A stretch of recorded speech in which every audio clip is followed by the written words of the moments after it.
Good morning, everyone. Amy Conley with United Way of Door County. Our featured partner agency today is the 115 Club. Peter, can you introduce yourself to everyone? Absolutely. My name is Peter Manoia, and I'm connected to the 115 Club. I'm on the board. As a matter of fact, I'm the president of the board at the moment. For whatever reason, they decided to elect me their president.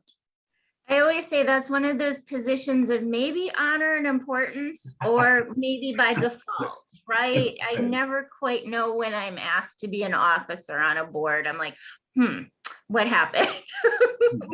Yep. What did I do wrong? Well, thank you, Peter, for joining us. So I know many of our viewers today do not know what the 115 Club is. So if you could share a little bit with them about what the 115 Club is and kind of your mission or purpose in the community. First, I just want to say I am so grateful for the United Way's support of the 115 Club. It has meant wonderful things for us. I can say more about that. The 115 Club is a safe space designed for providing space for 12-step meetings to happen. Okay. So 12-step meetings happen in church basements or in city halls or wherever they can find space. Sturgeon Bay is lucky enough to have a place dedicated to providing space to 115, to 12-step groups. Wonderful. And that's what the 115 Club is. It's Good.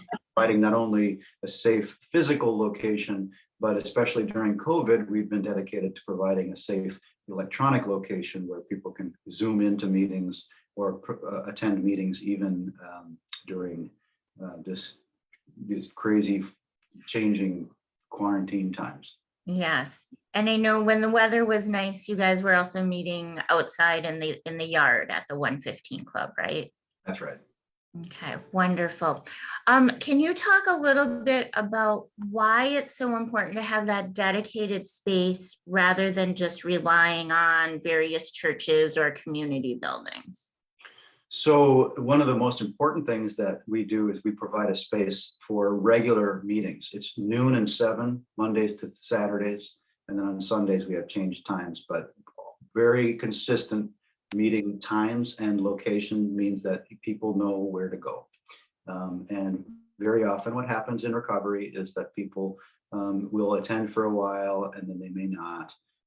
But having a barrier like not being sure where the meetings are being held or if the meetings are changing times or those kinds of things, it can be a barrier. So this is the one place that can be pointed to as saying, there's going to be a meeting there and it's going to happen. So. Wonderful. And where are you located if people are interested in coming to a 12-step meeting? Yes, 115 North 5th Avenue. Okay, and that's right across from St. Joe's Catholic Church for people who need that landmark. You can't, if you can find St. Joe's, you can find. If you can find those twin towers, right, you can find the 115 Club, and your board has done a great job. I know there's signage out front, the building is cleaned up. And I think that's, when our relationship really started with the 115 Club is the 115 Club had gone through a challenging period, I think would be a fair statement. And some new leadership stepped in, yourself and many other people, to really turn that around. And I want to stress that because some people listening might be like, oh, that's where the people go to buy drugs, or that's where this happens. And yes, that was the reputation at one point, because the board at that time did not have a good management style on the physical space. But I can confidently say that things have definitely turned around, and that you guys are really making sure that it's a safe and secure space. Yeah, so we not only was it that had the reputation of being an unsafe space, it really wasn't well maintained in terms of the mortgage was just days away from foreclosure, and we weren't bringing in enough money to sustain ourselves. The building was falling apart and it was going to be taken away. But so with the new leadership, we now have secured help from United Way and other places like that. And we've not only been able to make the space cleaned up and we lock the door, make sure that it's only open for meetings and share the lock code only with people that we know are going to be safe. But we're also expanding to the outdoors too.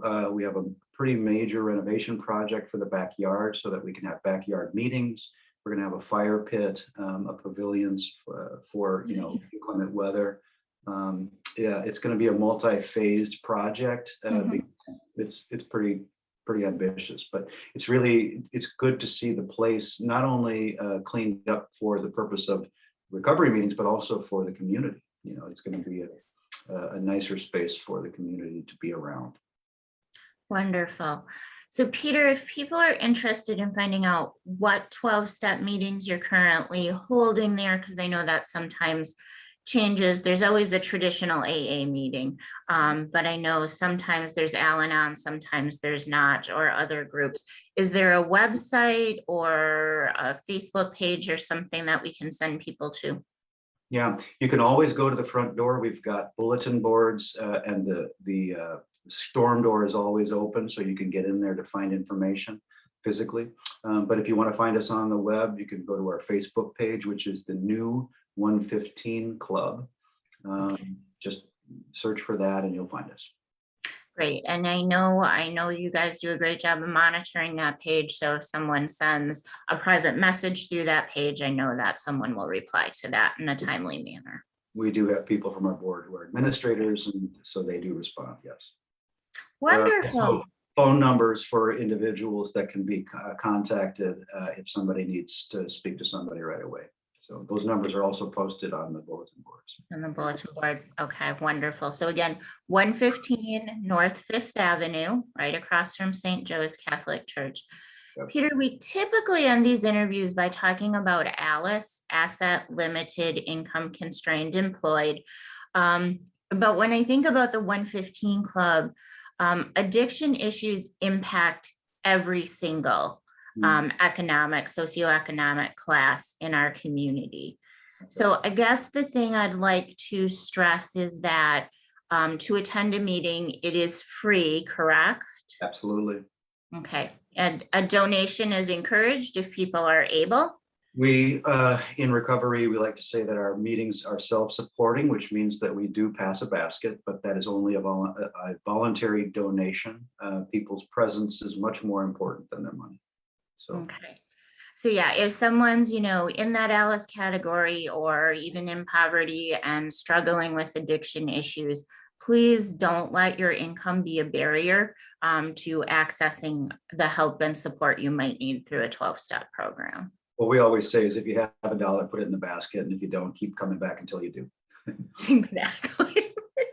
And hey, if they got a quarter, right, we'll take that quarter. That's right. Well, Peter, thank you I so also, much. before we end the interview, I just really want to say that many of the changes that we're making have to do with our leadership, but also the support of the community. It's really vital that we thank you for this support, not only financially, but also through helping us to be known in the community. I think that's going to not only continue to grow our building, but also grow our reputation as a place that is a safe space for 12-step meetings to happen. Well, we are thrilled to be a partner with you, and we thank you and your board members for all that you do. So thank you so much, Peter. You have a wonderful day, and we'll talk soon. Thanks, Amy. All right, bye-bye. Bye now.